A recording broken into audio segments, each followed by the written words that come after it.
అందరికీ నమస్కారం. అందరు ఎలా ఉన్నారు? Welcome back to my YouTube channel Padma life style vlogs. ఇవాళ నేను మీకు చేపల కర్రీని ఏ విధంగా తయారు చేస్తారో నేను మీకు చెప్పబోతున్నాను. చేపల కర్రీకి కావలసిన పదార్థాలు మనం ముందుగా చూసుకుందాం. చేపలని ఈ విధంగా నీట్గా కడిగి పెట్టుకున్నాను. అందులోకి ఇది బండపువ్వు అంటారు. తర్వాత కొత్తిమీర, కరివేపాకు, ఉల్లిగడ్డలు, పచ్చిమిర్చి, కారం, చింతపండు, ఆవాలు, జీలకర్ర, మెంతులు, పసుపు, ఉప్పు, అల్లం వెల్లుల్లి పేస్ట్, ధనియాలు. స్టవ్ వెలిగించుకొని చిన్న కడాయి పెట్టుకొని ఒక 2 చెంచాల ధనియాలని మనం వేయించుకోవాలి.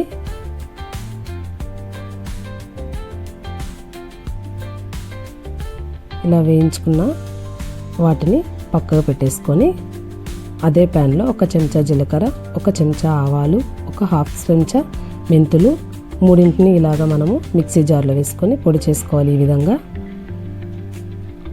చేపల కర్రీకి కడాయి పెట్టుకొని 1/2 కప్పు నూనె వేసుకుంటున్నాను. నూనె కొంచెం ఎక్కువ ఉండాలి. 2 ఉల్లిగడ్డలని ఈ విధంగా మనము తురుముకోవాలి. మిక్సీలో పేస్ట్ వేసుకోవచ్చు, ఇలా తురుముకోవచ్చు. వేడెక్కిన ఆయిల్లో బండపువ్వు వేసుకొని తురిమిన ఉల్లిపాయ పేస్ట్ని ఇలా మనం ఇందులో వేసుకొని ఫ్రై చేసుకోవాలి. ఇలా కలబెట్టేసుకోవాలి. పచ్చివాసన పోయేంత వరకు ఉల్లిపాయ పేస్ట్ని మనం ఫ్రై చేసుకోవాలి.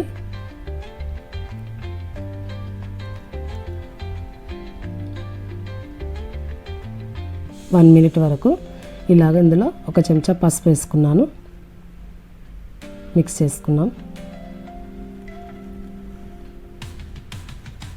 బాగా కలుపుతూ ఉండాలి. ఏ మసాలా అయినా అందులో ఉన్న పచ్చివాసన పోయేంత వరకు మనము ఫ్రై చేసుకోవాలి. మూత పెట్టేసుకున్నాను. ఇలా ఫ్రై అయిపోయిందండి ఆనియన్ పేస్ట్.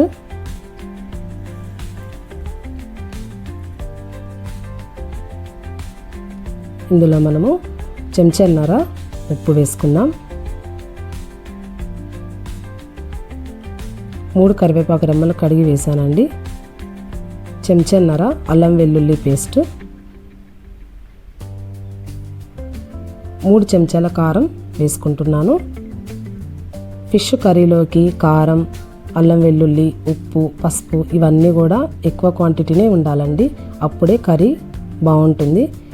వేసుకున్న మిశ్రమాన్ని అంతటిని ఇలా మనము కలుపుకోవాలి.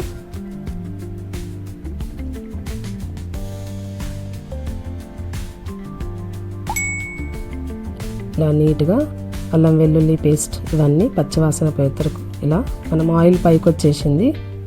తర్వాత 5 నిమిషాల ముందే నేను చింతపండు నానబెట్టేసుకొని ఇలా 1 కప్పు చిక్కటి చింతపండు పులుసుని తీసుకున్నాను. అందులో వేసుకోవాలి. అంతా కలుపుకుందాం. చింతపండు పులుసు కూడా ఆ యొక్క పేస్ట్లో ఇలా మంచిగా ఫ్రై కావాలి. తర్వాత ఇందులోకి మనము ఇలా ఫ్రై అయిన మిశ్రమంలో చేప ముక్కల్ని వేసుకుందాం. చేపల్ని ఒక్కొక్కటిగా ఇలా నీట్గా వేసుకుంటున్నాను. చేపల కర్రీకి చేసుకునే కడాయి కూడా చాలా ఫ్రీగా ఉండాలండి. చేప ముక్కలు అప్పుడే బాగా ఉడుకుతాయి.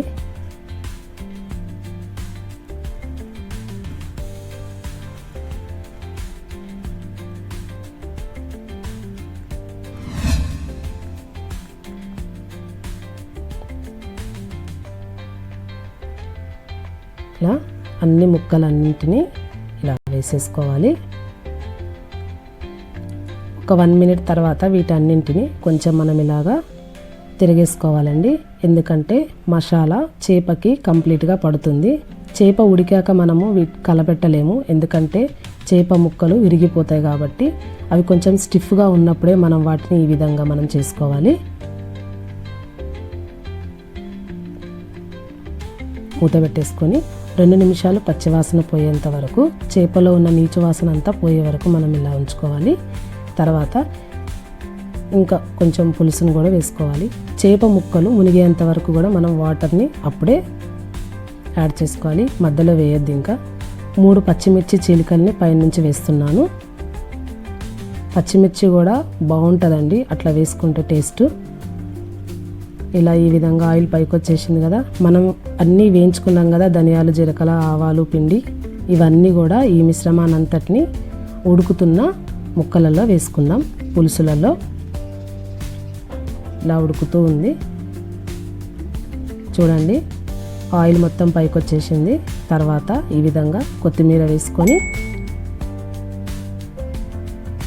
1 మినిట్ ఉంచుకోవాలి. ఇంకా మనం కలబెట్టొద్దండి, అందుకని నేను స్టార్టింగ్లో కలిపాను. ఇలా ఆయిల్ మొత్తం కూడా పైనకు వచ్చేసింది కదా, కర్రీ రెడీ అయిపోయినట్టు. సర్వింగ్ బౌల్లోకి సర్వ్ చేసుకున్నాను. చూడండి ఆయిల్ చాలా పైకి వచ్చింది. ఫిష్ కర్రీలో మనం వేసుకునే ఇంగ్రీడియంట్స్ చాలా ఇంపార్టెంట్. నూనె కానీ, అల్లం వెల్లుల్లి కానీ, కారం కానీ ఇంగ్రీడియంట్స్ అన్నీ కూడా ఎక్కువ క్వాంటిటీలో ఉండాలి. అప్పుడే చేపల కర్రీలో ఉన్నటువంటి నీచు వాసన అంతా పోయి కర్రీ చాలా టేస్ట్ అవుతుంది. నచ్చినట్లయితే లైక్ చేయండి, షేర్ చేయండి, సబ్స్క్రైబ్ చేయండి. ఇంకొక రెసిపీతో ఇంకొక వీడియోలో కలుద్దాం. అంతవరకు అందరికీ బాయ్.